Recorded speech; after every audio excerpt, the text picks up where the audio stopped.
Hai teman-teman, kembali lagi bersama Jurnalisa IDN. Nah, kali ini seorang influencer yang bernama Indah Rizky Aryani Mujair dari kota Palembang turun langsung ke lapangan menemui para mahasiswa yang melakukan aksi demo menolak Undang-Undang Cipta Kerja.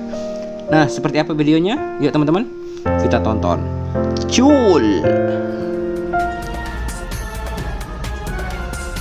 Jangan lupa like, comment, share, and subscribe. Karena subscribe itu gratis.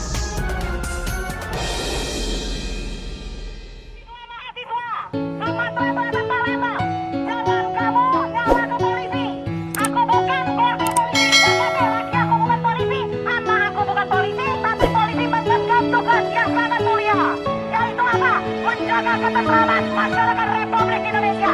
Makanya kamu